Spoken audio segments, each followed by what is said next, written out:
माँ शारदे के चरणों में सादर नमन। मैं कौशल भारद्वाज सम्यक के ऑनलाइन प्लेटफॉर्म पर आप सबका स्वागत करता हूं, अभिनंदन करता हूं।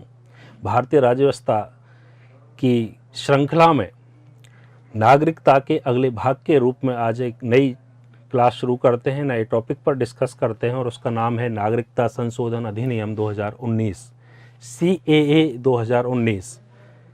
2019 के अंतिम महीने और 2020 के प्रारंभिक महीने में जो सबसे ज़्यादा चर्चित हॉट इशू रहा है वो है संशोधन अधिनियम 2019।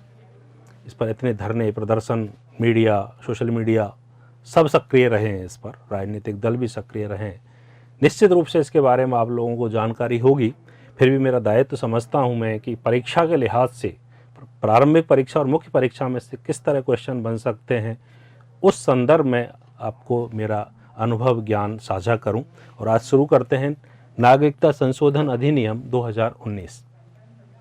भारतीय संविधान के अनुच्छेद 11 में संसद को यह शक्ति प्राप्त है कि वह नागरिकता से संबंधित अधिनियम बनाए, नियम बनाए, विनियम बनाए।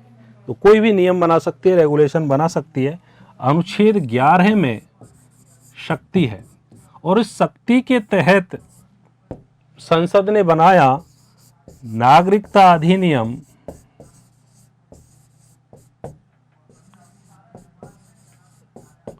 1955 में नागरिकता अधिनियम बनाया। वहाँ नागरिकता प्राप्ति या अर्जन के तरीके, नागरिकता समाप्ति या टर्मिनेशन के तरीके विस्तार से वर्णित किए और उसी मूल एक्ट में या प्रिंसिपल एक्ट में संशोधन किया गया CAA 2019 के तहत।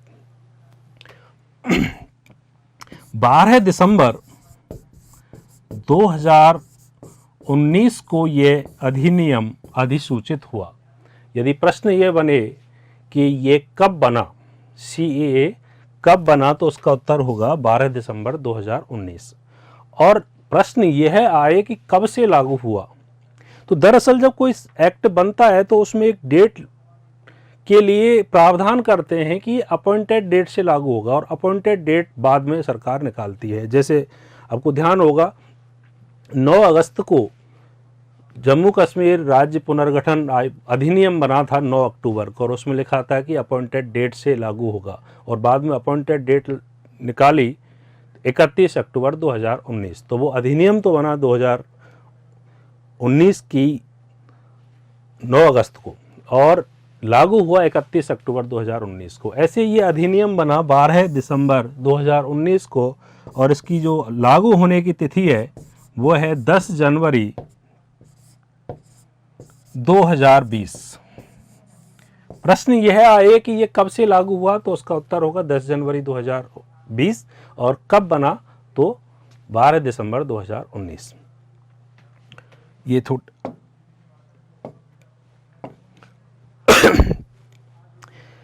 नागरिकता अधिनियम लाने से पहले, ये संशोधन अधिनियम लाने से पहले भारत सरकार ने कुछ अधिसूचनाएं निकाली थी। 2 एक्ट हैं जिनमें प्रवासियों से संबंधित नियमों का उल्लेख है। वह है एक तो फॉरेनर्स एक्ट 1946 और दूसरा है passport entry into India act 1920। Foreigners act या विदेशियों से संबंधित एक्ट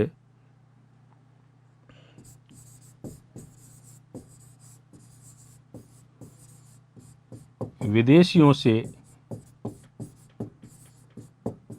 संबंधित अधिनियम 1946। ये मिलान भी आ सकता है, 4-5 अधिनियम दे दिए जाएं, उसके सामने उनके ईयर दे दिए जाएं और पूछ लिया जाए, तो इस तरह भी इसको 1946 को याद रखना है। और दूसरा है पासपोर्ट अधिनियम, जिसको passport entry into India, Bharat में प्रवेश अधिनियम के रूप में जाना जाता है। पासपोर्ट अधिनियम 1920। इन 2 अधिनियमों के तहत कार्रवाई होती है जो अवैध प्रवासी भारत में आते हैं उनके संदर्भ में। इनमें शक्ति प्राप्त है संशोधन करने की, अधिसूचना निकालने की। तो इस शक्ति के तहत भारत सरकार ने 2 अधिसूचनाएं निकाली। उनका उल्लेख भी यहाँ आवश्यक हो जाता है क्योंकि ये आधार के रूप में थी। जो CAA 2019 आया उसके आधार के रूप में ये 2 अधिसूचनाएं थीं। 7 सितंबर 2015 को पहली अधिसूचना निकाली और 18 जुलाई 2016 को दूसरी अधिसूचना निकाली। इसमें था क्या हुआ देखते हैं। इस अधिसूचना में यह वर्णित किया गया कि दो देशों से, पाकिस्तान और बांग्लादेश से 6 धर्मों के अर्थात हिंदू, ईसाई, सिख, जैन, बौद्ध और पारसी लोग आते हैं भारत में, और वह आते हैं 31 दिसंबर 2014 से पहले, तो उन पर पासपोर्ट संबंधी कानूनों में कार्रवाई करने में छूट दी जाएगी और उनको लॉन्ग टर्म वीज़ा दिया जाएगा, लंबी अवधि का वीज़ा उनको दिया जाएगा, दिए जाने का प्रावधान किया। एक तो इनको छूट दी जाएगी उन दोनों एक्ट में जिनकी मैंने चर्चा की, फॉरेनर्स एक्ट और पासपोर्ट एंट्री इनटू इंडिया 1920, इन दोनों में इनको छूट दी जाएगी, प्लस लॉन्ग टर्म वीज़ा दिया जाएगा, लॉन्ग टर्म वीज़ा इनको दिया जाएगा। और इसमें आधार रखा है इन्होंने धार्मिक उत्पीड़न के आधार पर यदि आते हैं तो, कि धार्मिक उत्पीड़न, रिलीजियस परसिक्यूशन के आधार पर भारत में आते हैं तो छूट मिलेगी, प्लस इनको लॉन्ग टर्म वीज़ा मिलेगा। 18 जुलाई को अधिसूचना निकाली। इन सब बातों को रहते हुए भी उन्होंने एक एक्स्ट्रा काम किया, इसमें अफगानिस्तान को और जोड़ दिया। ये तो था ही, ये प्रावधान जो 7 सितंबर वाली में था वो तो था ही, इसमें 18 जुलाई में एक अफगानिस्तान देश को और जोड़ दिया। तो पूरा मिलके ये हो गया कि इन 3 देशों से धार्मिक उत्पीड़न के आधार पर जो व्यक्ति आते हैं, 6 धर्मों के आते हैं और 31 दिसंबर से पहले आते हैं, उनको पासपोर्ट संबंधी कानूनों में छूट प्राप्त होगी और लॉन्ग टर्म वीज़ा मिलेगा। तो इन अधिसूचनाओं ने काम किया CAA 2019 के आधार के रूप में। अब देखते हैं उसके प्रावधान। CAA 2019 के प्रावधान क्या थे, उनमें क्या चेंज हुआ। प्रिंसिपल एक्ट 1955 में चेंज किए, सिटीजनशिप एक्ट 1955 में जो चेंज किए, कहाँ चेंज किए, क्या क्या चेंज किए, उनको अब एक एक करके देखते हैं। सबसे पहले इन्होंने जो चेंज किया वह किया अवैध प्रवासी की परिभाषा में, कि अवैध प्रवासी कौन होंगे, इलीगल माइग्रेंट्स कौन होंगे, उस परिभाषा में चेंज किया। दूसरा चेंज किया कि इनकी कार्रवाई के संदर्भ में क्या स्थिति रहेगी, इन पर जो कार्रवाइयाँ चल रही हैं फॉरेनर्स एक्ट में, पासपोर्ट एक्ट में, उनमें क्या स्थिति रहेगी। और तीसरा चेंज किया कि देशीयकरण से या नेचुरलाइजेशन से जो नागरिकता प्राप्त की जाती है उसमें क्या परिवर्तन होगा, तथा जो OCI कार्ड धारक हैं उसमें रद्द करने में क्या संशोधन होंगे, वह भी इसमें किया। और अपवाद इसके क्या होंगे कि कहाँ ये लागू नहीं होगा, ये 5 संशोधन उन्होंने इसमें मुख्य रूप से किए जो हमारी परीक्षा की दृष्टि से आवश्यक हैं। इनको एक एक करके देखते हैं कि अवैध प्रवासियों के संदर्भ में क्या संशोधन किया। परिभाषा दी हुई है सिटीजनशिप एक्ट 1955 की धारा 21A में इसकी परिभाषा दी हुई है कि अवैध प्रवासी होंगे कौन। सामान्यतः जो अधिनियम निकलते हैं उनमें होता यह, जो थोड़े बड़े अधिनियम होते हैं उनमें पहली जो धारा है, पहला सेक्शन है, उसमें तो उसका नाम होता है कि इस अधिनियम का नाम क्या होगा। जैसे इसमें लिख दिया कि इसका नाम नागरिकता संशोधन अधिनियम 2019 होगा। नॉर्मली दूसरे सेक्शन में परिभाषाएं होती हैं कि जो वर्ड हम इसमें लेंगे काम में आगे, उन वर्ड्स का मतलब क्या होगा, एक एक शब्द का क्या मतलब होगा, और उसके बाद सेक्शन शुरू हो जाते हैं। यदि हम संविधान की बात करें तो अधिकांश परिभाषाएं अनुच्छेद 366 में दी हुई हैं। यदि आप किसी भी परिभाषा देखना चाहें तो आर्टिकल 366 जाएं और उसको देखें कि उसमें क्या लिखा हुआ है, वो परिभाषा होगी उसकी, कि क्या इसका मतलब क्या माना जाएगा, वो आर्टिकल 366 में मिल जाएगी आपको। तो यहाँ जो अवैध प्रवासी की परिभाषा है वो यहाँ दी हुई है। आपसे केवल 15 शब्द का ये क्वेश्चन हो सकता है कि अवैध प्रवासी क्या होता है, या केवल अवैध प्रवासी लिख दें, 15 शब्द में लिख दें, 50 शब्द में लिख दें आरएस में, तो वो समझना जरूरी है। यहाँ परिभाषा में यह है कि जो लोग बिना विधिक दस्तावेजों के बिना लीगल डॉक्यूमेंट्स के भारत में या तो रह रहे हैं या ट्रेवल कर रहे हैं, यात्रा कर रहे हैं, वो अवैध प्रवासी होंगे। तथा जिनके पास विधिक दस्तावेज तो थे लेकिन वो एक्सपायर हो गए, लिमिट उनकी समाप्त हो गई, जो अवधि जिस अवधि के लिए दिए गए थे, जैसे 1 साल के लिए दिया गया था उसको 2 साल हो गए, 3 साल हो गए, 4 साल हो गए, तो अविधिक दस्तावेज तो नहीं हुए, बिना विधिक दस्तावेजों के प्लस जो अवधि पार दस्तावेज है एक्सपायर हो गई, उनकी अवधि समय सीमा समाप्त हो गई है उनकी, उनके साथ भारत में या तो निवास कर रहे हैं कहीं या यात्रा कर रहे हैं, वह व्यक्ति अवैध प्रवासी कहलाएंगे। तो 15 शब्द में आप लिख सकते हैं कि नागरिकता अधिनियम 1955 की धारा 2A के तहत जो व्यक्ति बिना विधिक दस्तावेजों के या अवधि पार दस्तावेजों के साथ भारत में रह रहे हैं या यात्रा कर रहे हैं, वह अवैध प्रवासी कहलाएंगे। बड़ा क्वेश्चन आता है, 50 शब्दों का आता है, तो आप उसमें ऐड करेंगे कुछ चीज़ें और वो लिखेंगे कि CAA 2003 में भी संशोधन किया था इसमें। उस संशोधन में यह प्रावधान किया गया कि जो व्यक्ति पंजीकरण के माध्यम से या देशीयकरण नेचुरलाइजेशन के माध्यम से नागरिकता लेना चाहते हैं, यदि वो अवैध प्रवासी हैं तो उनको नागरिकता नहीं मिलेगी। तो यहाँ अवैध प्रवासियों को नागरिकता से अयोग्य घोषित कर दिया कि अवैध प्रवासियों को नागरिकता नहीं मिलेगी, नागरिकता नहीं मिलेगी, इस 2003 में जो संशोधन किया।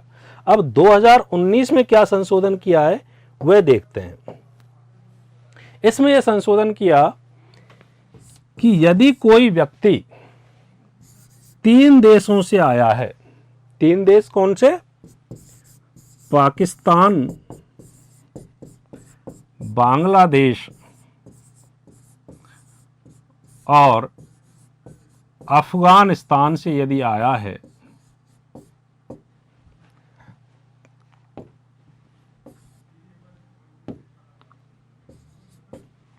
और 6 धर्मों से संबंधित है, 6 धर्म, हिंदू, पारसी, ईसाई, जैन,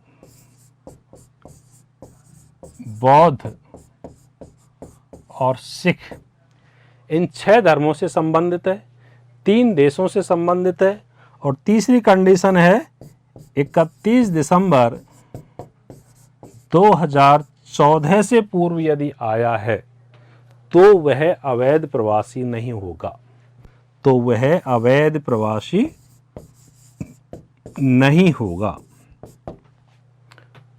इन 3 देशों से, 6 धर्मों से संबंधित है और इस डेट से 31 दिसंबर 2014 से पहले आया तो ये नहीं होगा, अवैध प्रवासी नहीं होगा। यदि अवैध प्रवासी का क्वेश्चन 50 शब्दों में आता है तो आप लिख सकते हैं कि विधिक दस्तावेजों के बिना या अवधि पार दस्तावेजों के साथ कोई व्यक्ति भारत में रह रहा है तो वह अवैध प्रवासी होगा। संशोधन 2003 या CAA 2003 के अनुसार इनको पंजीकरण या देशीयकरण के माध्यम से नागरिकता प्राप्त नहीं होगी, तथा CAA 2019 के अनुसार पाकिस्तान, बांग्लादेश, अफगानिस्तान से संबंधित व्यक्ति जो 6 धर्मों हिंदू, पारसी, ईसाई, जैन, बौद्ध, सिख से संबंधित है और 31 दिसंबर 2014 से पहले आया है तो वह अवैध प्रवासी नहीं होगा। ये अगर 50 वर्ड्स का क्वेश्चन आए तो ये लिख सकते हैं। केवल इतना सा है कि CAA 2019 में अवैध प्रवासियों से संबंध में क्या परिवर्तन किया, तो आप ये परिवर्तन लिख सकते हैं कि इन 3 देशों से संबंधित, 6 धर्मों से संबंधित और 31 दिसंबर 2014 से पहले आने वाला व्यक्ति अवैध प्रवासी नहीं होगा। तो अवैध प्रवासी से बाहर करना जरूरी था उसको परिभाषा से। यदि अवैध प्रवासी की परिभाषा में वह रहेगा तो 2003 के अनुसार, प्रावधानों के अनुसार वो नागरिक हो ही नहीं सकता। तो पहले तो अवैध प्रवासी की परिभाषा से उसको बाहर करना पड़ेगा यदि इनको नागरिकता देनी है तो अवैध प्रवासी से बाहर हो गए। और क्या चेंज किए इन्होंने, अवैध प्रवासियों से संबंध में कार्यवाही में क्या परिवर्तन होगा। कार्यवाही में यह लिखा कि इन 3 कैटेगरी से संबंधित कोई व्यक्ति है, 3 देशों, 6 धर्मों और 31 दिसंबर 2014 से पहले आने वाला है, तो जितनी कार्यवाहियां चल रही हैं वो बंद हो जाएंगी। समस्त विधिक कार्यवाहियां, लीगल प्रोसीडिंग्स जो हैं वो इनके विरुद्ध बंद हो जाएंगी। जो पासपोर्ट अधिनियम या फॉरेनर्स एक्ट में चल रही हैं वो बंद हो जाएंगी इनके संबंध में। कथन कारण में ये आ सकते हैं या 4-5 सेंटेंस बोल लिख सकते हैं कि कौन सा सही है कौन सा नहीं है, तो ये वहाँ काम आ सकता है। इसके अलावा जो चेंज किया वो नागरिकता में किया। सबसे बड़ा जो विवाद का बिंदु है वो यही है कि इसमें जो चेंज था उसकी वजह से सबसे ज़्यादा विवाद हुआ है। नागरिकता अधिनियम 1955 में ये प्रावधान किया हुआ है कि देशीयकरण से नागरिकता मिल सकती है। अनुच्छेद नहीं, उसका जो सेक्शन है वो है 7। धारा 7 के अनुसार, नागरिकता अधिनियम धारा 7 के अनुसार प्राकृतिकीकरण, देशीयकरण या नेचुरलाइजेशन से भारत की नागरिकता प्राप्त की जा सकती है। ये प्रावधान है उसमें। ये जब पिछली क्लास में प्रावधान का उल्लेख किया था, जिक्र किया था, वहाँ डिटेल लिख दिया था कि कौन कौन इसमें शामिल हो सकते हैं, कौन कौन से वो लोग हैं जो नागरिकता ले सकते हैं। तो उसमें जो परिवर्तन किया उसमें ये किया कि जो नेचुरलाइजेशन की अवधि है यहाँ रहने की, नेचुरलाइजेशन से जो नागरिकता लेने की अवधि है वे 11 वर्ष से कम करके 5 वर्ष कर दी। इन लोगों के लिए, केवल इस कैटेगरी के लिए जो व्यक्ति 3 देशों से संबंधित हैं, 6 धर्मों से संबंधित हैं और इस 31 दिसंबर 2014 से पूर्व आए, उनके लिए एक्स्ट्रा प्रावधान किया कि उनको 11 के स्थान पर यह अवधि 5 वर्ष होगी।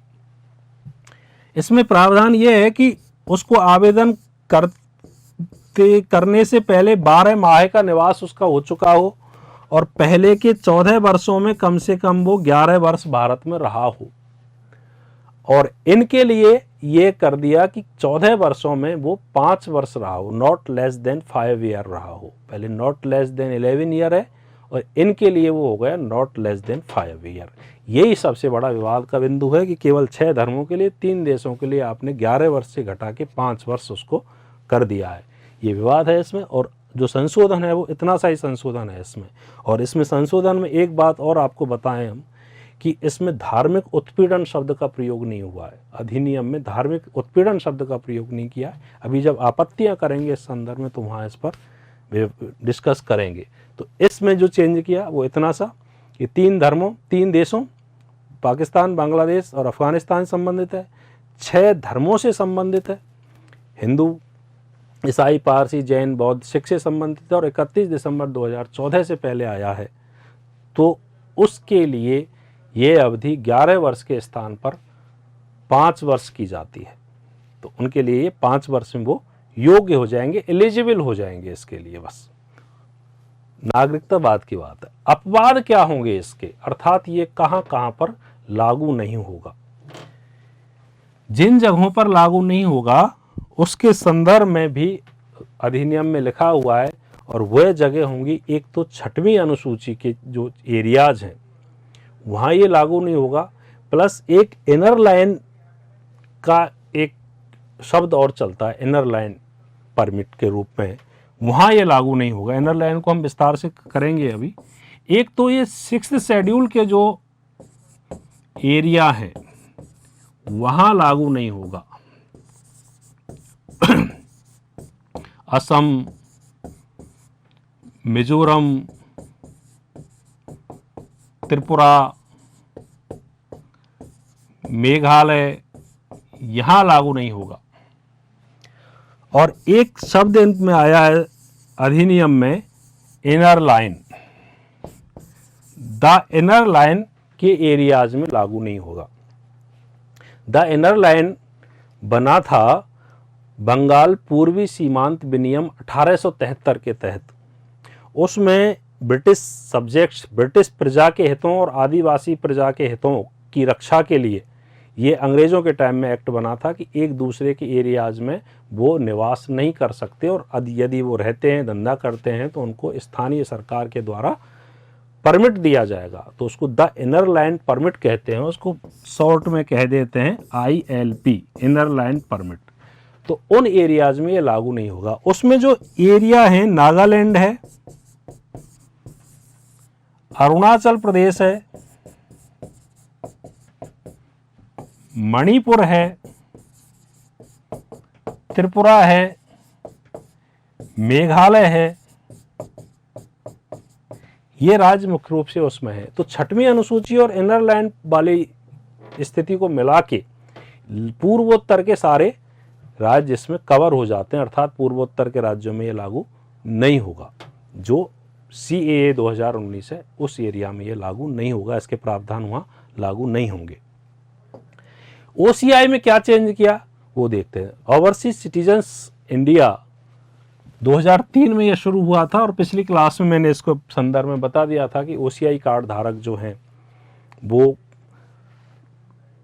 कार्ड धारक जो हैं यहाँ भारत में रह तो सकते हैं, काम भी कर सकते हैं, यहाँ बहुउद्देशीय वीज़ा उनको मिलता है, आजीवन मिलता है, और उनका जो रद्द करने का तरीका है वो भी मैंने उसमें जिक्र किया था कि कैसे कैसे उसको रद्द कर सकते हैं। वो खुद छोड़ सकता है, संविधान का अगर अपमान किया है तो उसका रद्द हो सकता है, यदि वो भारत की एकता अखंडता के लिए खतरा हो तो उसका रद्द हो सकता है, विदेशियों के साथ शत्रु व्यापारी के साथ विदेशी शत्रुओं के साथ उसने अविधिक व्यापार किया हो या शत्रु देश की कोई सहायता की हो तो रद्द हो सकता है, या 5 वर्ष में, पिछले 5 वर्ष में 2 वर्ष की सजा यदि उसको हुई है तो रद्द हो सकता है। रद्द करने के संदर्भ में इस अधिनियम में ये प्रावधान जोड़ा कि any law, any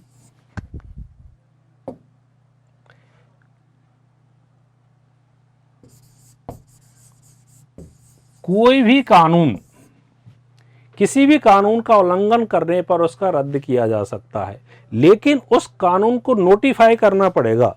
any law notified by central government, Bharat सरकार जिस भी कानून को नोटिफाई कर देगी उसके वायलेशन पर यह रद्द हो जाएगा OCI। इसमें यह नहीं है कि किसी भी कानून का उल्लंघन करने पर रद्द हो जाएगा, जिसको भारत सरकार ने अधिसूचित किया है, नोटिफाई किया है, इस संशोधन की पालना में नोटिफाई किया है, तो वह OCI को रद्द किया जा सकता है। इसमें वो कोई सा भी एक्ट ला सकते हैं, चाहे वो मोटर व्हीकल एक्ट ला सकते हैं कि साहब इसने रेड बत्ती क्रॉस कर ली, उस पर भी रद्द हो सकता है, या कोई टिकट नहीं मिलने वाले, टिकट के साथ यात्री नहीं मिलता है रेलवे में, तो उस कानून के उल्लंघन पर भी रद्द हो सकता है।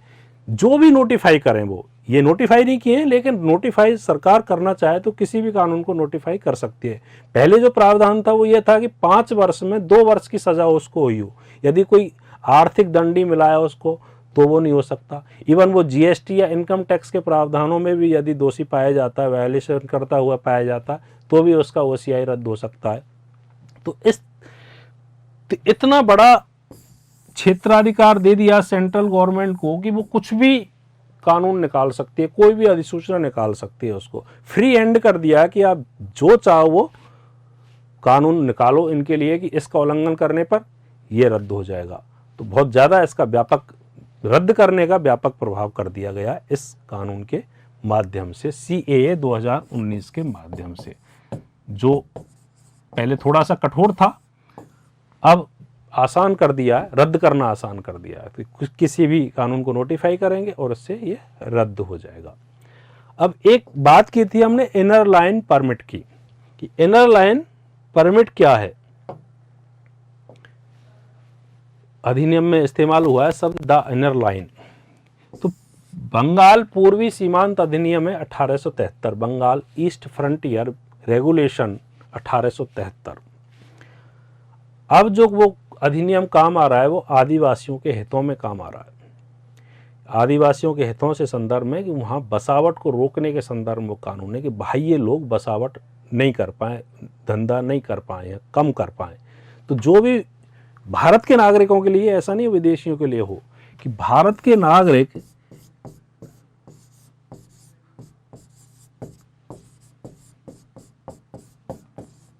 इनर लाइन एरियाज में यदि निवास करते हैं, काम धंधा करते हैं, तो उनको परमिट लेना पड़ेगा, इनर लाइन परमिट लेना पड़ेगा, और उसको देगी राज्य सरकार। राज्य सरकार वो परमिट देगी, इश्यू करेगी उसको, तब वो वहाँ रह पाएगा। उद्देश्य यही है कि उन एरियाज में उन बसावट को रोकना, संस्कृति, भाषा, उनकी जो स्थानीय बोलियाँ हैं या उनके रीति रिवाज हैं, उनकी रक्षा के लिए ये प्रावधान किया गया है। और ये प्रावधान युक्ति युक्त निर्बंधनों के अंतर्गत आता है। अनुच्छेद 19 में जो स्वतंत्रताएं दे रखी हैं, उसमें स्वतंत्रता में एक स्वतंत्रता ये भी है कि वो भारत का नागरिक अबाध रूप से भारत के क्षेत्र में भ्रमण कर सके। दूसरा ये है कि वो निवास कर सके कहीं भी। लेकिन उसके साथ में जो युक्ति युक्त निर्बंधन या युक्ति युक्त रोक लगाई गई हैं, तो उनमें ये प्रावधान है कि आदिवासियों के हितों में रोक लगाई जा सकती है राज्य के द्वारा।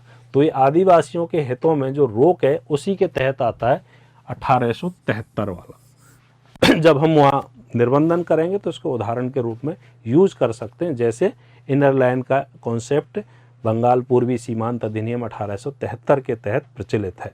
तो ये हुआ वो। इसमें जो एरियाज हैं कि कौन कौन से एरिया हैं, वो मुख्य रूप से नागालैंड,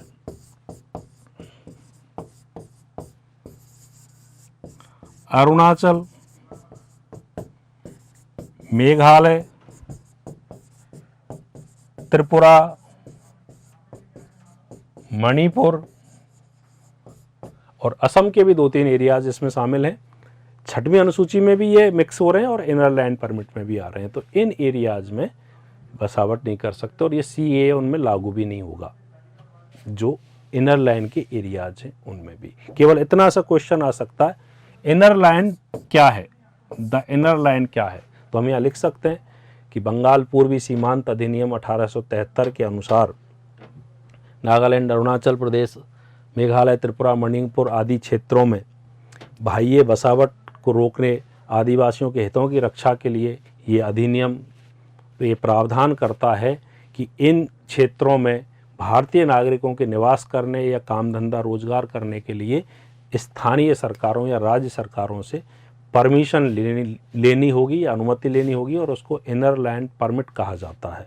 तो ये इसमें हम लिख सकते हैं। ठीक है, आगे देखते हैं कुछ चीज़ें। CAA पर जो आपत्तियाँ आई हैं, आलोचना आई हैं, उनके संदर्भ में हम बात करते हैं। बहुत सारी आपत्तियाँ, बहुत सारी आलोचनाएं विपक्ष के द्वारा भी हैं, मीडिया के द्वारा भी हैं, दबाव समूह के द्वारा भी हैं, धार्मिक रूप से भी हैं।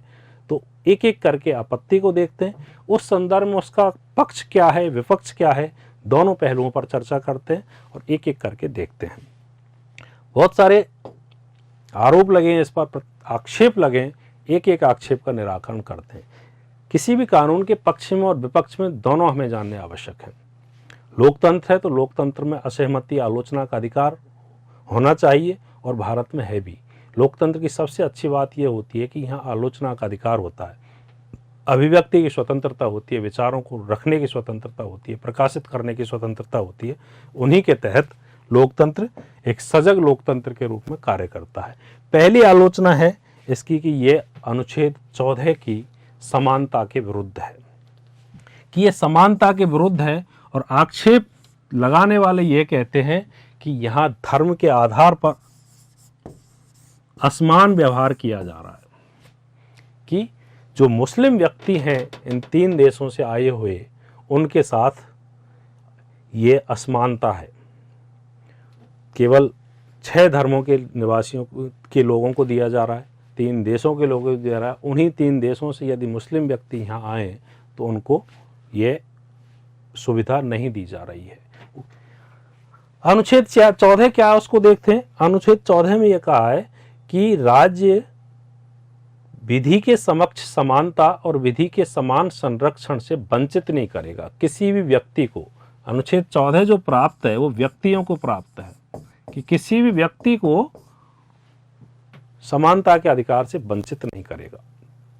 और आक्षेप ये है कि ये समानता के अधिकार का वंचन है। इससे केवल 3 धर्मों के लोगों को छूट 6 धर्मों के लोगों को छूट दी जा रही है, मुस्लिमों के साथ समानता का व्यवहार नहीं किया जा रहा। इसके संदर्भ में जो इसका प्रत्युत्तर देते हैं, अधिनियम के पक्ष में जो बात करते हैं वो ये कहते हैं कि अनुच्छेद 14 में जो विधियों का समान संरक्षण वाला प्रावधान है वह राज्य को ये छूट देता है कि वह युक्ति युक्त वर्गीकरण कर सके, कि वह युक्ति युक्त वर्गीकरण कर सके। अनुच्छेद 14 पढ़ेंगे जब विस्तार से इसका वर्णन करेंगे। अभी केवल इतना कि युक्ति युक्त वर्गीकरण कर सकता है, लोगों को समूह में बांट सकता है, अलग अलग समान समूह में बांट सकता है और समान समूह के साथ अलग अलग कानून बना सकता है। जैसे नाइयों के साथ अलग कानून, धोबियों के साथ अलग कानून, डॉक्टर्स का एक अलग कानून, टीचर्स का एक अलग कानून, ट्रेड यूनियंस का एक अलग कानून, सीएज का, वकीलों का एक अलग कानून।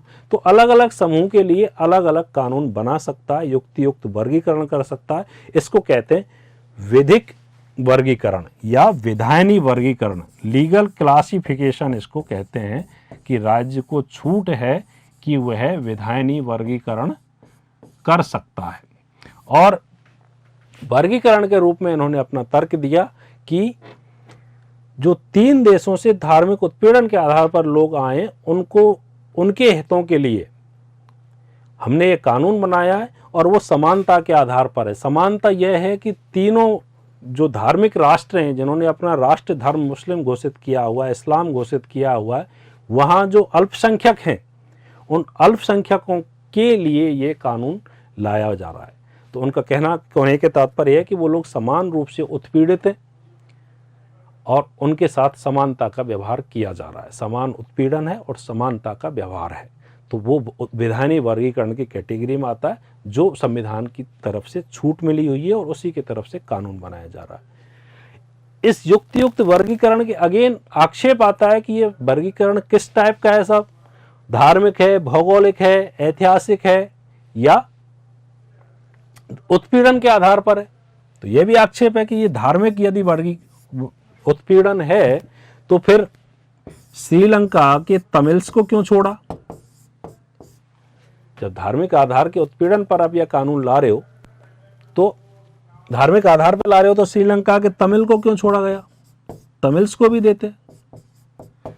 भौगोलिक आधार पर यदि लाया जा रहा है कि भौगोलिक समीपता के आधार पर ला रहे हैं तो फिर म्यांमार है, नेपाल है, भूटान है, उनको क्यों छोड़ा, उनको भी लेना चाहिए था यदि भौगोलिक आधार पर लेके आ रहे हैं तो।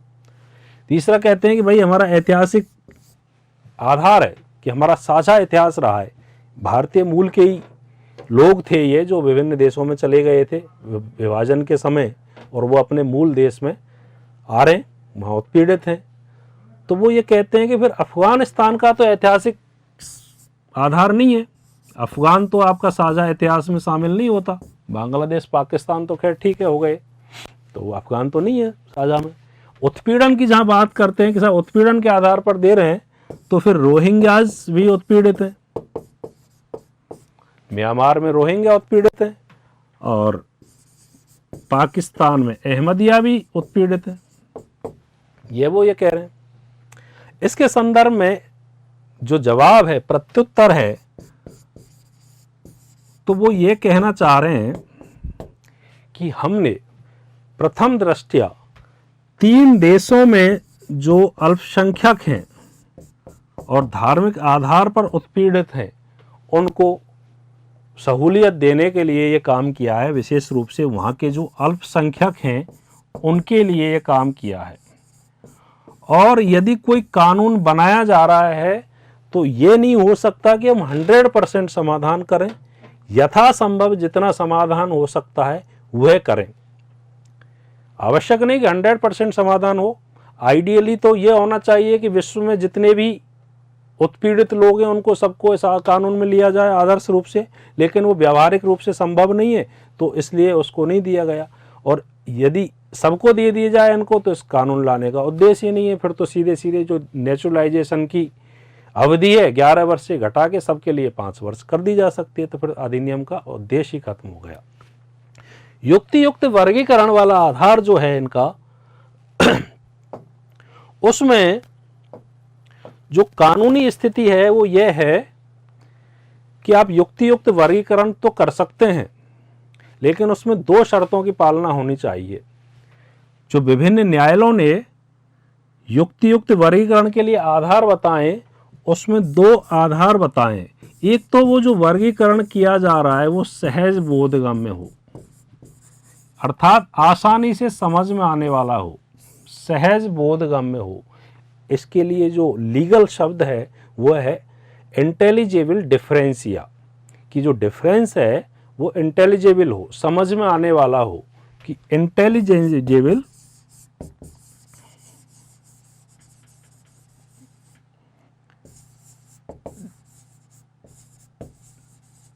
डिफरेंसिया, कि जो डिफरेंस है वो इंटेलिजिबल हो, समझ में आने वाला हो। एक शर्त यह है, यदि आप विधियों के समान संरक्षण में अलग कानून बनाते हो तो सुप्रीम कोर्ट का यह कहना है कि 2 शर्तें यदि आप पूरी करते हो तो आप ये कानून बना सकते हो, अन्यथा वो कानून रद्द हो जाएगा। कि जो आपने वर्गीकरण किया है समूह का अलग अलग, वो आसानी से समझ में आने वाला हो। दूसरा इनका कहना है कि उस अधिनियम का, उस कानून का आपके उद्देश्य से युक्तियुक्त संबंध हो, तार्किक संबंध हो। उसका जो अंतर संबंध है वो तार्किक रूप से होना चाहिए। उसका जो कानून है और उद्देश्य है, जो उद्देश्य की पूर्ति के लिए कानून बना रहे, उन दोनों में एक अंतर संबंध हो, युक्ति युक्त अंतर संबंध हो, युक्ति युक्त अंतर संबंध हो। इसके लिए जो शब्द है वो है रीजनेबल नेक्सस।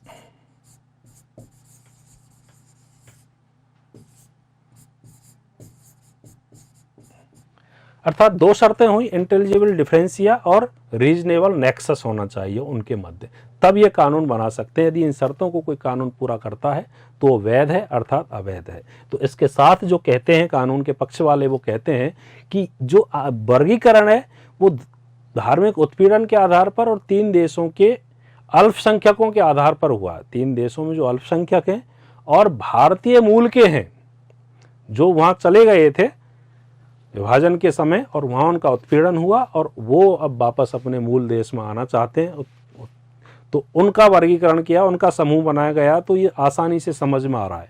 दूसरा युक्तियुक्त अंतर संबंध, क्योंकि वो वहाँ पीड़ित थे, यहाँ आ गए, अब उनके पास पर्याप्त समय का वीज़ा नहीं था, ना विधिक दस्तावेज थे उनके पास, तो उनके विधिक दस्तावेजों के अभाव में उनको सहूलियत देने के लिए ये कानून लाया गया कि जिसमें उनको नागरिकता दी जा सके नेचुरलाइजेशन के तहत। और एक फैक्ट और है उसमें, मैं उसको बताना भूल गया, उसमें यह है कि जो नागरिकता मिलेगी उनको देशीयकरण के तहत, वह भारत में प्रवेश की तिथि से मिलेगी, कि जिस दिन वो भारत में आए थे उस तिथि से मिलेगी। तीनों कंडीशन के साथ, जिस तिथि से भी वो भारत में आए थे उस तिथि से उसमें मिल जाएगी। तो ये 2 आधार हैं, इंटेलिजिबल डिफरेंसिया और रीजनेबल नेक्सस। कानून के पक्षधर ये कहते हैं कि इन दोनों शर्तों को ये कानून पूर्ण करता है, अर्थात ये वैध है। अब एक आक्षेप लगता है कि अनुच्छेद 15 के विरुद्ध है क्या ये। अनुच्छेद 15 में विभिन्न आधार हैं, धर्म, जाति, लिंग, जन्म स्थान, उद्भव, वंश के आधार पर राज्य कोई विभेद नहीं करेगा। वहाँ भेदभाव का निषेध किया गया है कि राज्य कोई विभेद नहीं करेगा किसी के साथ में। सभी आधारों के साथ एक आधार है कि राज्य धर्म के आधार पर भी विभेद नहीं करेगा। तो यहाँ आक्षेप ये है कि राज्य विभेद कर रहा है धर्म के आधार पर, क्योंकि इस्लाम को अपनाने वाले जो लोग हैं, मुस्लिम हैं, उनके लिए यह सहूलियत नहीं दे रहा। कानून के पक्ष वाले लोग ये कहते हैं कि यह अधिकार केवल नागरिकों के लिए है। अनुच्छेद 15 का जो मूल अधिकार है वो केवल नागरिकों के लिए है। मूल अधिकारों में अनुच्छेद 15, 16, 19, 29, 30 ये वो अधिकार हैं जो केवल नागरिकों को प्राप्त हैं। तो उनमें अनुच्छेद 15 भी आता है, अतः इसका कोई उल्लंघन नहीं माना जा सकता। जो लोग नागरिक है ही नहीं तो उनका धार्मिक आधार पर कोई अधिकार बनता भी नहीं है कि उनको धार्मिक आधार पर विभेद नहीं किया जाए। तो ये आक्षेप भी पक्षधर वाले अस्वीकार कर देते हैं। नेक्स्ट आक्षेप है, क्या ये पंथ निरपेक्षता या बहुलवादी संस्कृति के विरुद्ध है। जो हमारा पंथ निरपेक्षता का आधार है, हमने अपने आप को धार्मिक राष्ट्र के रूप में घोषित नहीं किया, भारत ने अपने आप को धार्मिक राष्ट्र के रूप में घोषित नहीं किया, अपना राज्य धर्म नहीं बनाया। पंथ निरपेक्षता का तात्पर्य यही है कि राज्य का कोई धर्म नहीं होगा, किसी धर्म के आधार पर भेदभाव नहीं होगा। तो भारत में जो स्थिति है पंथ निरपेक्षता की, वो सकारात्मक स्थिति है कि अर्थात सभी धर्मों का समान आदर हो, सर्व धर्म संभाव की स्थितियां हो, ये पंथ निरपेक्षता की डिमांड है। तो क्या इस आधार पर इसको विरुद्ध ठहराया जा सकता है कि सीएए विरुद्ध है? क्योंकि पंथ निरपेक्षता को एसआर बोम्मई वाले केस में, एसआर बोम्मई बनाम भारत संघ 1994 केस में पंथ निरपेक्षता को संविधान का आधारभूत लक्षण भी कहा है। तो कह सकते हैं कि इसके विरुद्ध है या नहीं है। तो इसके पक्ष वाले लोगों का कहना यह है कि संविधान में अल्पसंख्यकों के लिए पर्याप्त रक्षा के उपाय किए गए हैं तथा सबको धार्मिक स्वतंत्रता दी गई है। अनुच्छेद 25 से 28 तक सभी व्यक्तियों को, नागरिकों को नहीं, सभी व्यक्तियों को धार्मिक स्वतंत्रता दी गई है तथा अनुच्छेद 29-30 के तहत अल्पसंख्यकों की रक्षा के उपाय किए गए हैं कि उनको विशेष अधिकार दिए गए।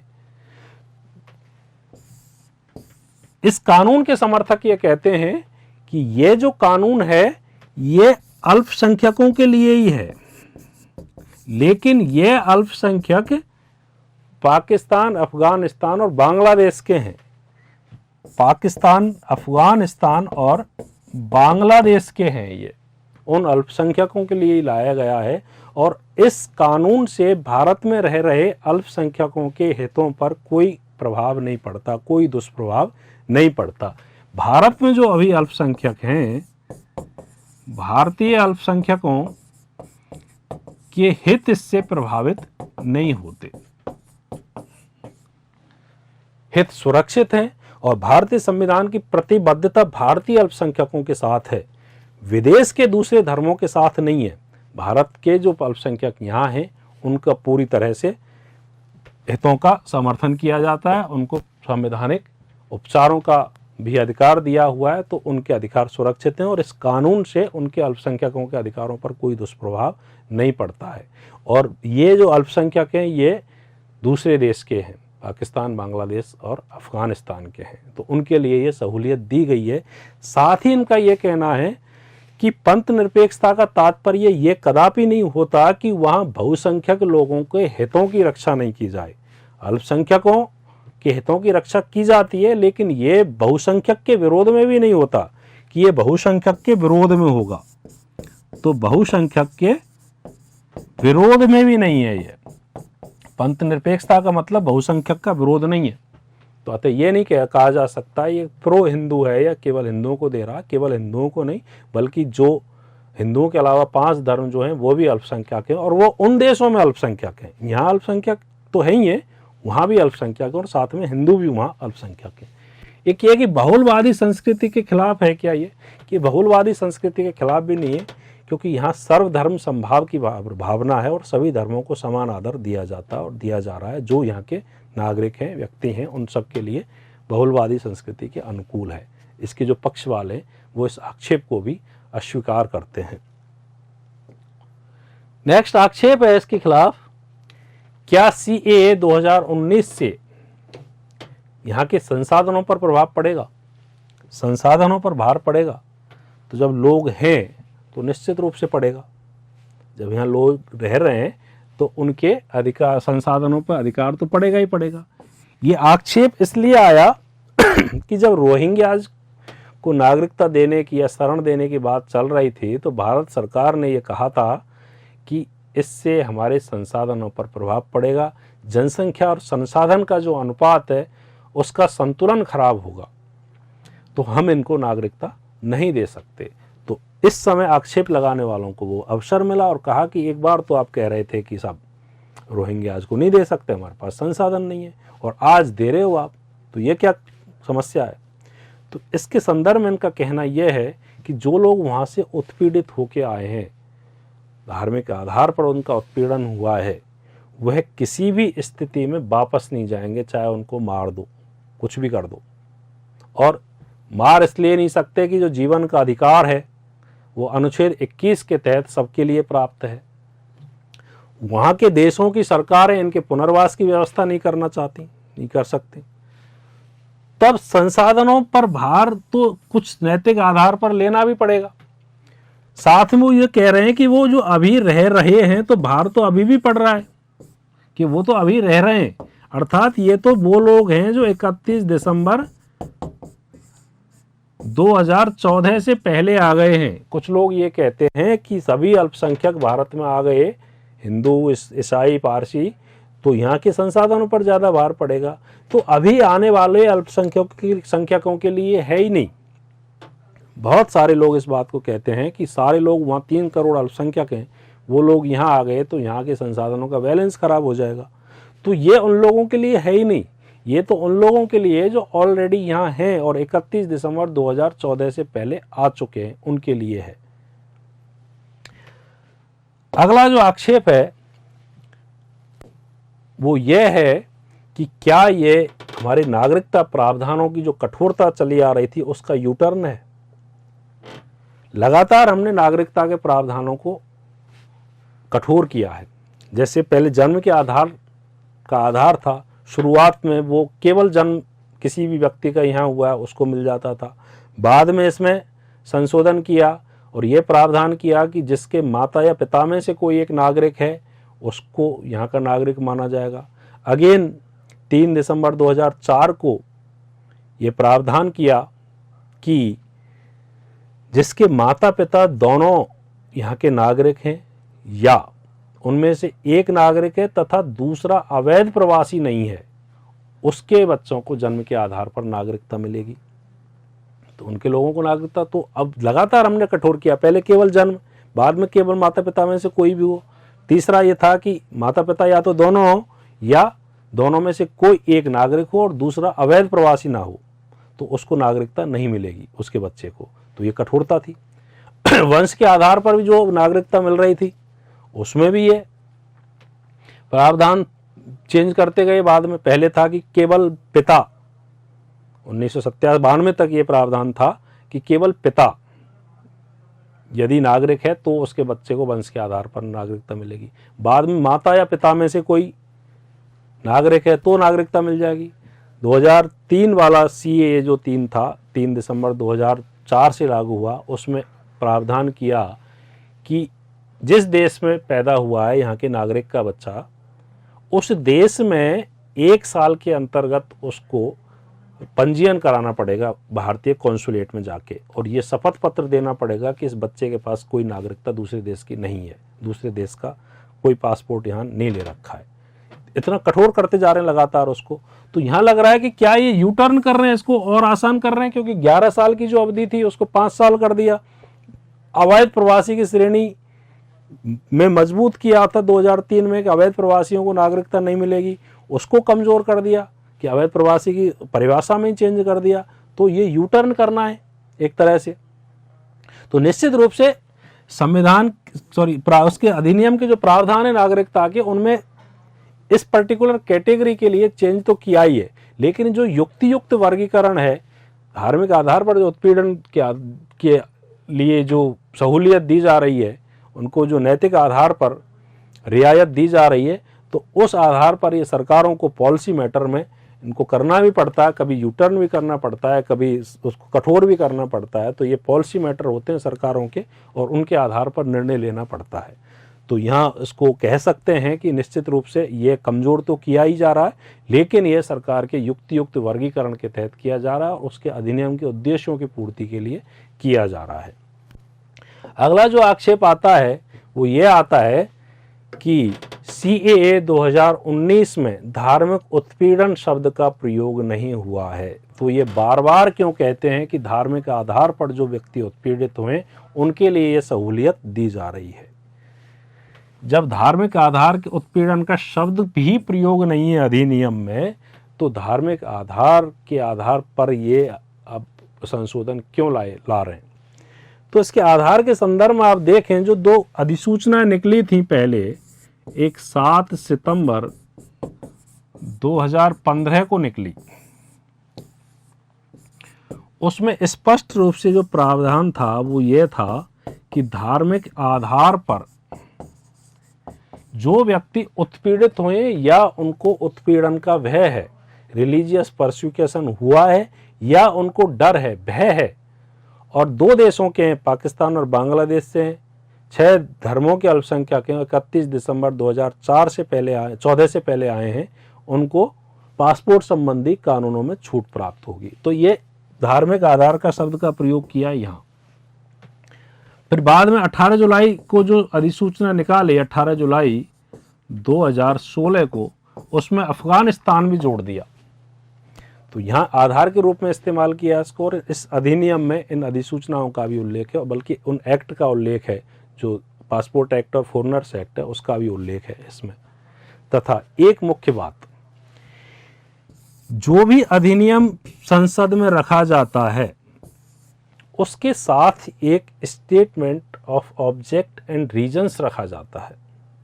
जो भी अधिनियम संसद में आएगा उसके साथ में एक स्टेटमेंट होगा जिसमें उसके उद्देश्य और कारणों का वर्णन होगा। Statement of object and reasons का होता है, उसमें उन कारणों का, उद्देश्यों का वर्णन होता है। जब ये विधेयक संसद में प्रस्तुत किया गया तो गृह मंत्री जी ने स्टेटमेंट ऑब्जेक्ट रीजंस का भी रखा उसमें उसके ऑब्जेक्ट थे स्टेटमेंट में, और रीजंस भी थे कि क्या कारण है, क्या रीजंस हैं।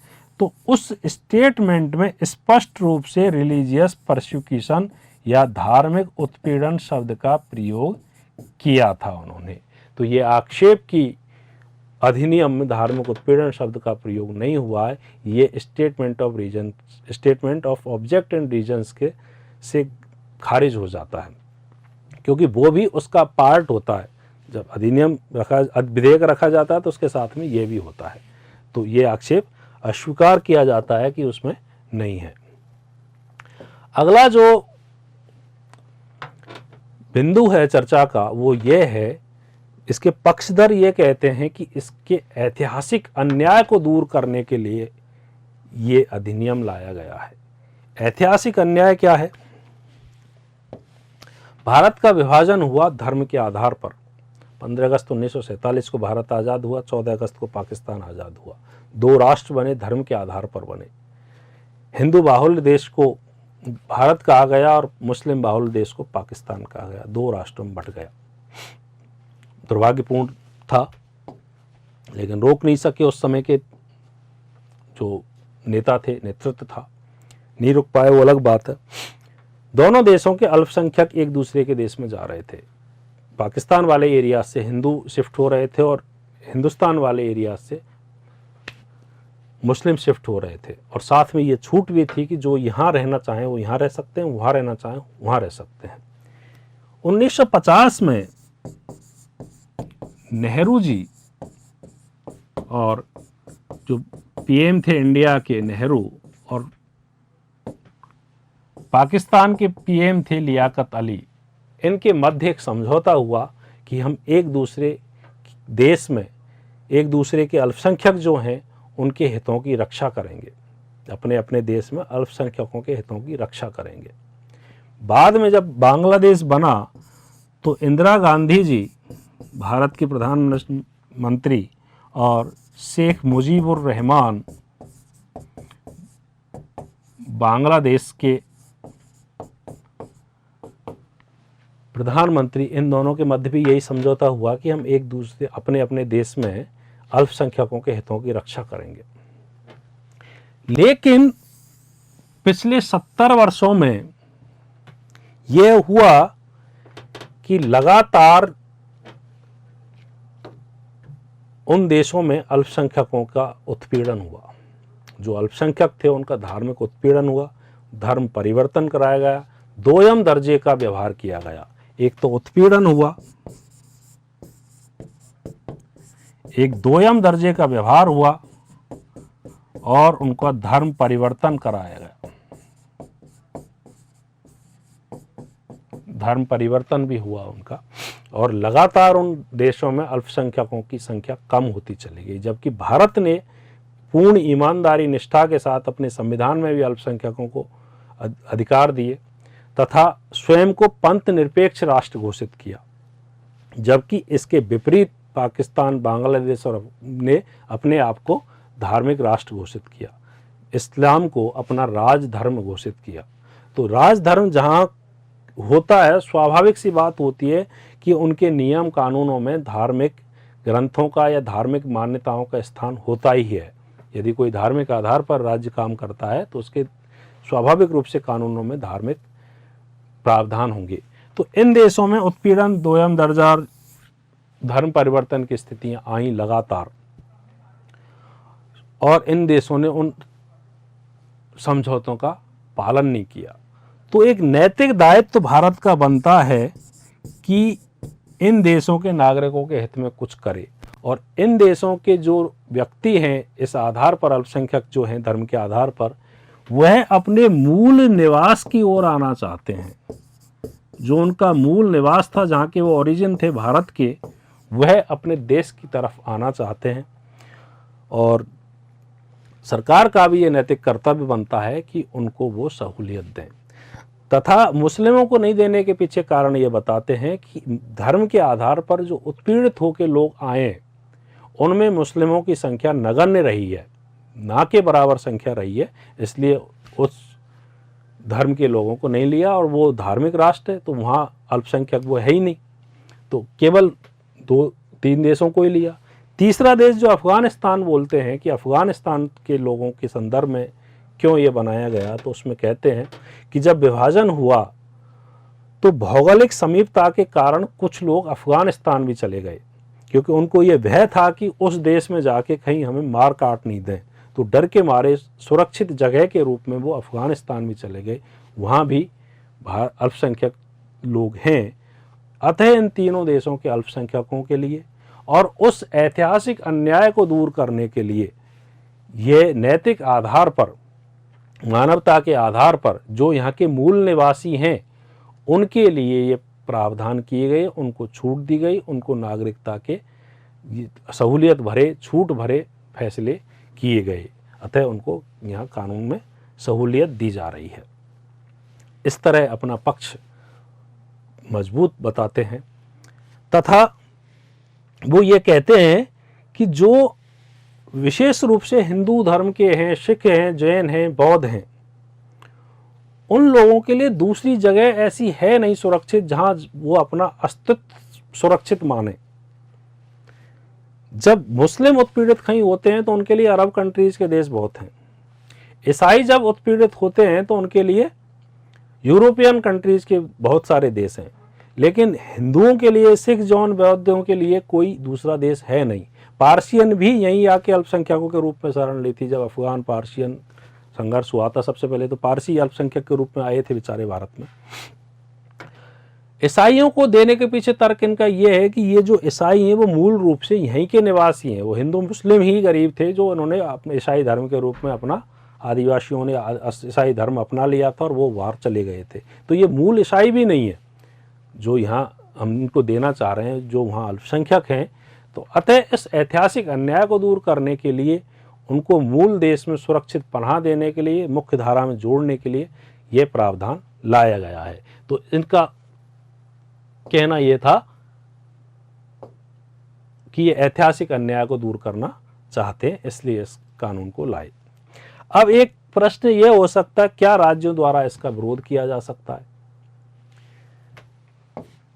संविधान के अनुच्छेद 246 में उस विषय वस्तु का उल्लेख है जहां संसद और राज्य विधानमंडल कानून बना सकते हैं, और उसके लिए एक अनुसूची जोड़ी गई है, 7वीं अनुसूची। और 7वीं अनुसूची में 3 सूचियां हैं, संघ सूची, राज्य सूची और समवर्ती सूची। संघ सूची के संदर्भ में कानून बनाने की शक्ति संसद को प्राप्त है। समवर्ती सूची पर संसद और विधानमंडल दोनों बना सकते हैं और राज्य सूची पर राज्यों को अधिकार प्राप्त है। तो संघ सूची में एंट्री नंबर 17 में नागरिकता है और अनुच्छेद 11 में भी नागरिकता के संदर्भ में विधि बनाने की शक्ति संसद को प्राप्त है। तो ये नागरिकता का जो उल्लेख है वो संघ सूची में है, तथा इस पर कानून बनाने की जो भी शक्तियां हैं वो संसद को प्राप्त हैं।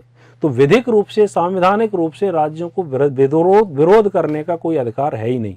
राज्यों ने विरोध किए हैं, जैसे राजस्थान है, केरल है, पंजाब है और भी है।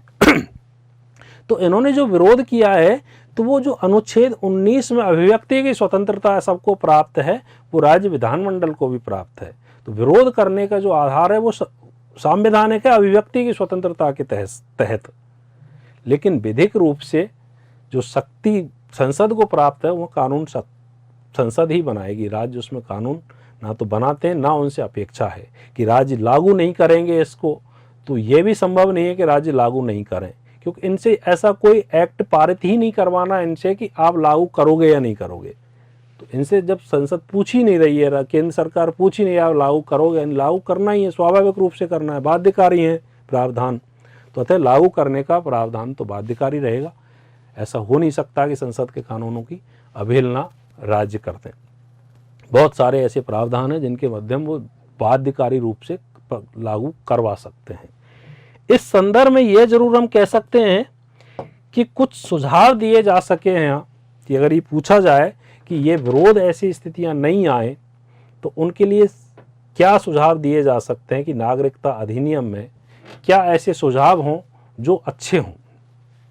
अब आप देखो कि भारत में जो नागरिकता की संकल्पना है वो एकल नागरिकता है, संघीय व्यवस्था है और एकल नागरिकता है। जबकि सामान्यतः होता है संघीय व्यवस्था में 2 नागरिकताएं होती हैं।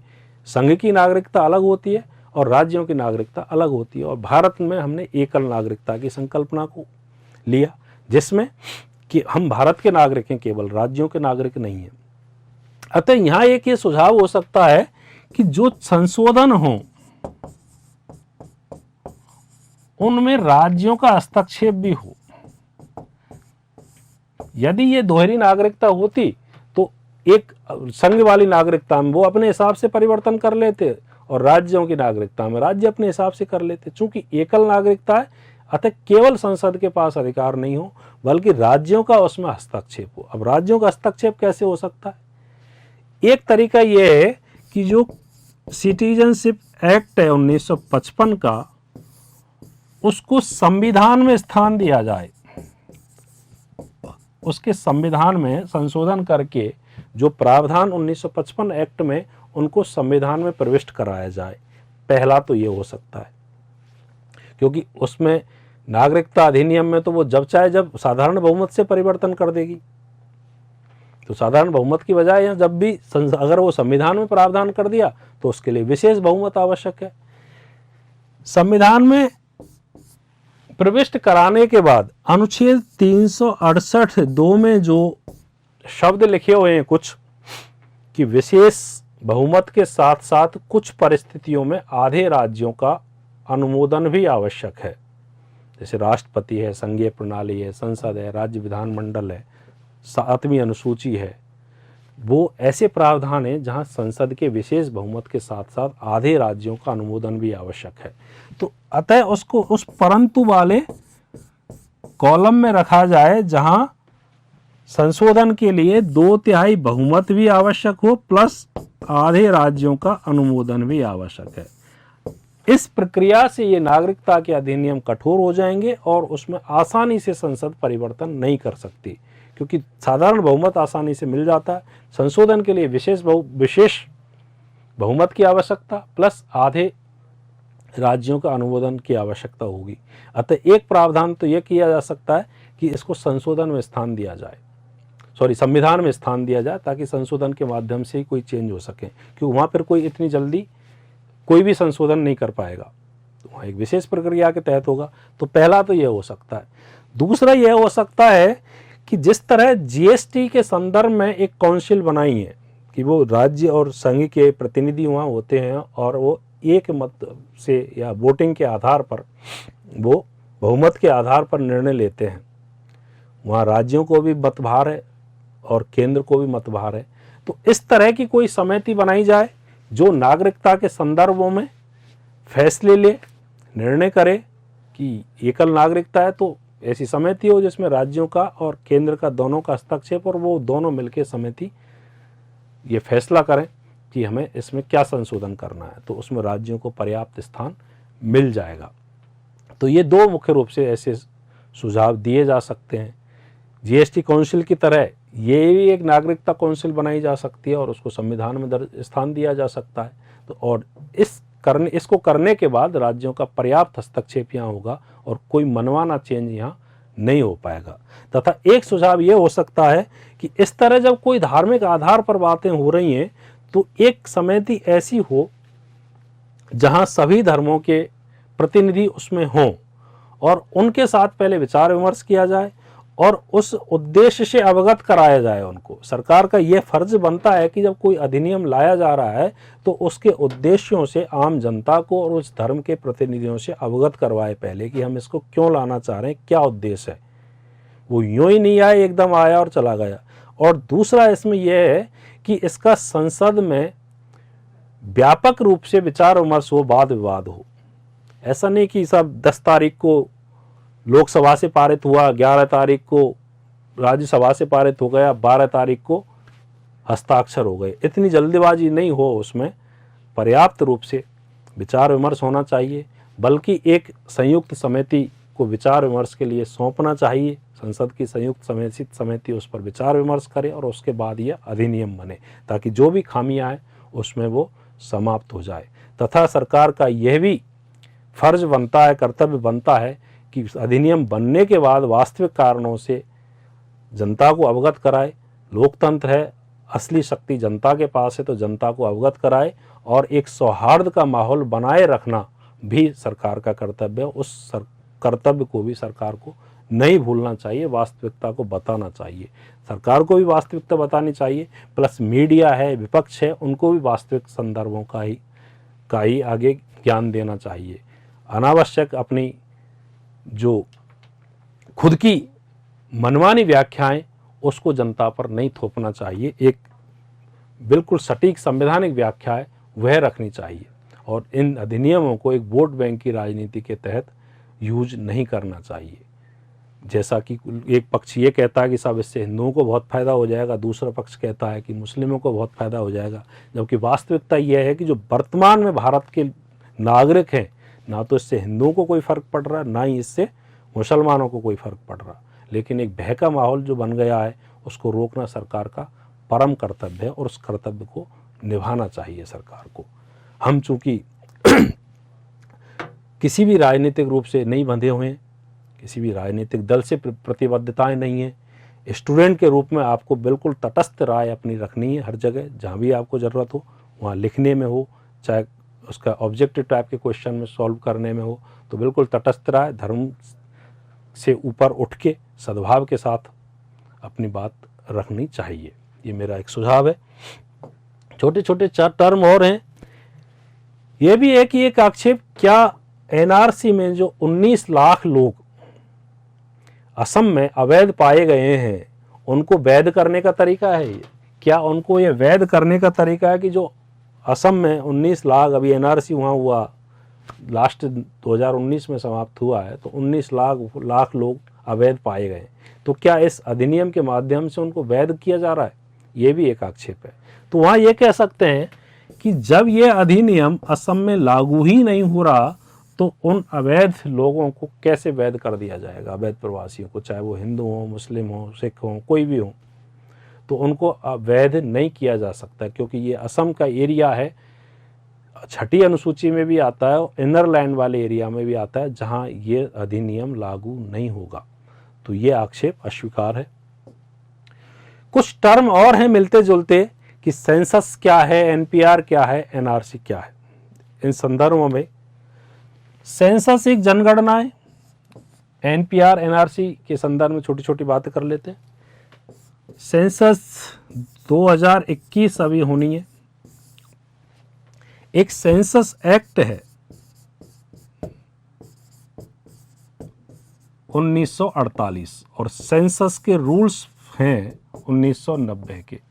उनके तहत ये जनगणना होती है, हर 10 साल बाद होती है। 16वीं जनगणना हो रही है ये ब्रिटिश काल से माने तो, अन्यथा बहुत पुरानी स्थितियां हैं जनगणना की। तो मौर्य काल में भी जन्म मृत्यु का पंजीकरण होता था, लेकिन वो रेगुलर नहीं रही चीज़ें। रेगुलर रूप से जो जनगणना हो रही है वो 16वीं है, ये 1872 में चालू हुई थी। इसके तहत हेड काउंट किए जाते हैं कि लोग कितने हैं। बहुत सामान्य सी जानकारी ली जाती है, उससे बहुत डिटेल्ड जानकारी नहीं ली जाती और हर 10 साल में होती है। ये सैड प्रोसेस है। ये रजिस्ट्रार जनरल इंडिया इसको कंडक्ट करवाते हैं जनगणना को। तो ये जनगणना में ज़्यादा समस्या वाली बात है नहीं। एनपीआर और एनआरसी की जो बात है, एनपीआर का मतलब है नेशनल पॉपुलेशन रजिस्टर और एनआरसी का मतलब है national registration for citizenship. Citizenship के ये असम में जो हुआ है अभी वह है एनपीआर में पॉपुलेशन रजिस्टर मेंटेन करने की बात की जा रही है। पहले ये देखते हैं सेंसस और एनपीआर में क्या अंतर है। कारगिल युद्ध के बाद एक मंत्रियों का समूह बना और उसने अपनी सिफारिशें ये की कि एक नेशनल पॉपुलेशन रजिस्टर या ऐसा रजिस्टर होना चाहिए जो सभी लोगों को पंजीकृत किया जा सके, उसमें लिखा जा सके, उनका डेटा संग्रहित किया जा सके। तो जितने लोग हैं उनका डेटा एक जगह कलेक्ट होना चाहिए। जितने भी लोग भारत में रह रहे हैं उनका डेटा कलेक्ट होना चाहिए यहाँ। और उस संदर्भ में कुछ पैरामीटर्स उन्होंने लिखे, कुछ जानकारियां उन्होंने लेने की कोशिश की। ये 2010 में भी हुआ था। जो सेंसस 2011 थी उसके साथ ही इसका भी डेटा लिया गया था। चूँकि उस समय बहुत ज़्यादा चर्चा इसलिए नहीं हुई कि ये एनआरसी का मुद्दा नहीं था। अब एनआरसी का मुद्दा साथ में है, इसलिए ये लगने लग गया कि ये एनपीआर एनआरसी जैसा ही है। तो अब जो स्थिति है, ये अभी बात हुई, सरकार ने फैसला किया कि सितंबर 2020 तक इसको पूरा कर लिया जाएगा। हालांकि उसकी डेट एक्सटेंड करनी पड़ेगी क्योंकि कोरोना का कुछ समय नहीं पता था कि ये कोविड-19 इतना फैल जाएगा। तब ये चर्चा में आया। इसमें जो जानकारी ली जाती है मुख्य रूप से डेमोग्राफिक डेटा लिया जाता है और बायोमेट्रिक डेटा लिया जाता है। तो डेमोग्राफिक डेटा के 15 आधार हैं। जनसंख्यात्मक जो डेटा है उसमें 15 आधारों पर जानकारी ली जाती है। नाम, पता, डेट ऑफ बर्थ, व्यवसाय, कब से रह रहे हैं और कौन है। तो 15 आधार हैं। और बायोमेट्रिक डेटा में आधार वाले डेटा को आधार बनाया जाता है। जो आधार का डेटा है उसको यहाँ लिया जाता है।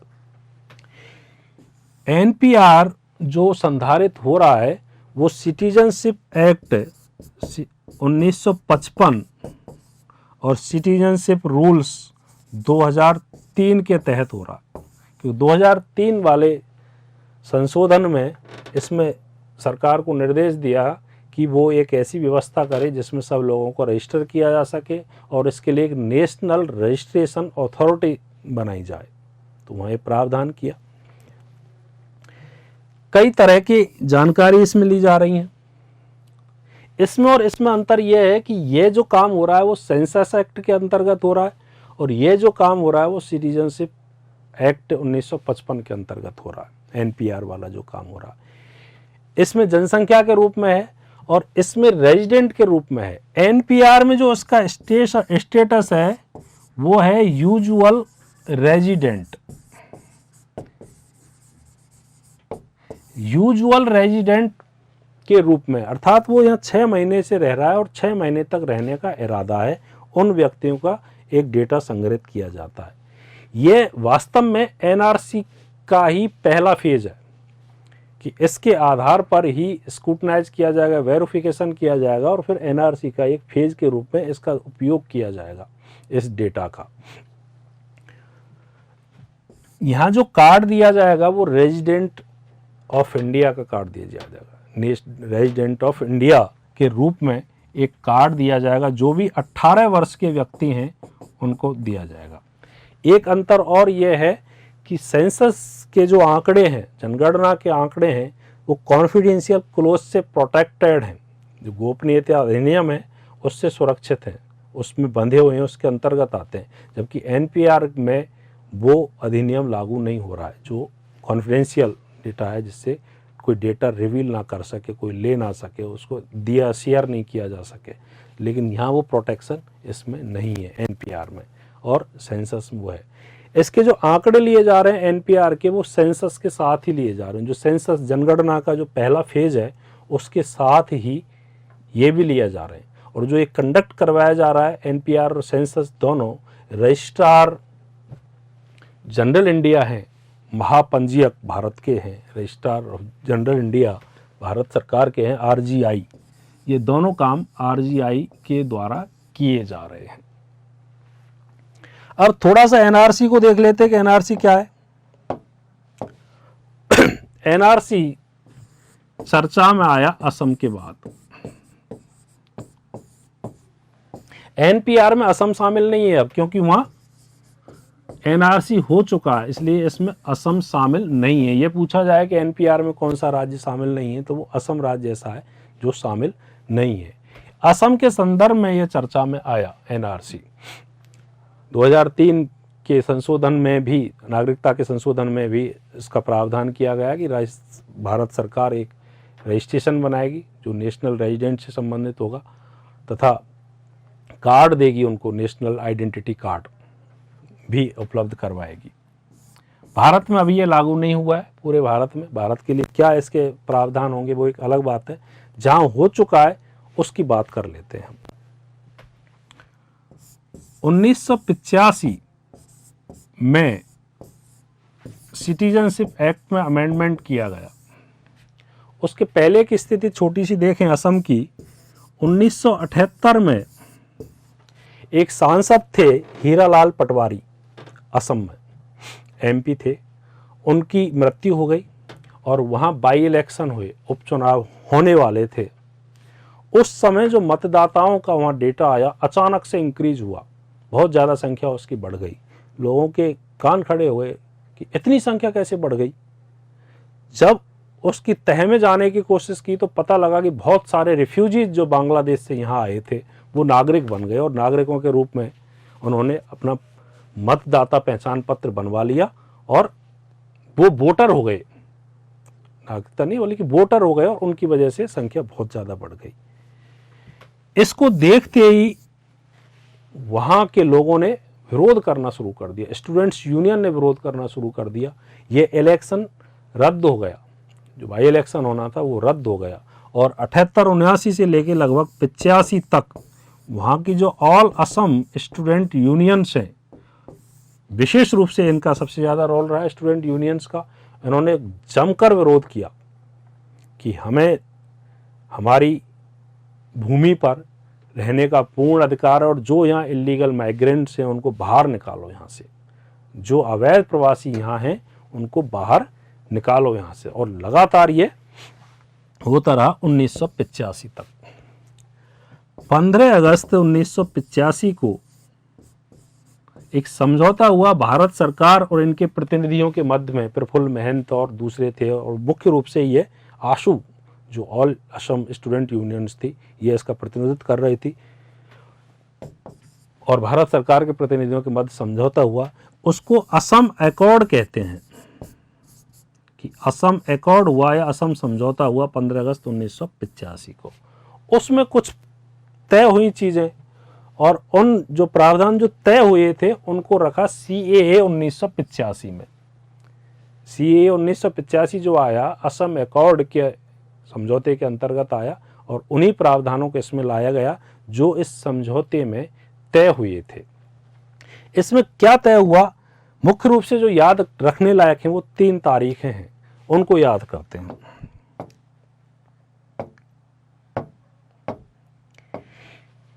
असम में जो लोग रह रहे हैं उनके संदर्भ में यह था कि जो लोग 1 जनवरी 1966 से पहले वहां रह रहे हैं, इससे पहले जो भारत असम में रह रहे हैं वो नागरिक होंगे, डीम्ड नागरिक, स्वाभाविक रूप से वो नागरिक हो जाएंगे, डीम्ड नागरिक के रूप में हो जाएंगे। 31 दिसंबर से 24 मार्च 1971 तक जो लोग असम में आए हैं, 1 जनवरी 1966 से पहले जो आ गए, अर्थात 31 दिसंबर 1965 तक जो लोग आ गए वो नागरिक हो जाएंगे। 1 जनवरी 1966 से और 24 मार्च 1971 के बीच में जो लोग आए वो वहाँ एक ट्रांजिशनल फेज में रह सकते हैं और उनको 10 वर्ष बाद नागरिकता मिल जाएगी, कि वो 10 वर्ष के बाद नागरिक होंगे, 10 वर्ष बाद वो यहाँ के निवासी मान लिए जाएंगे।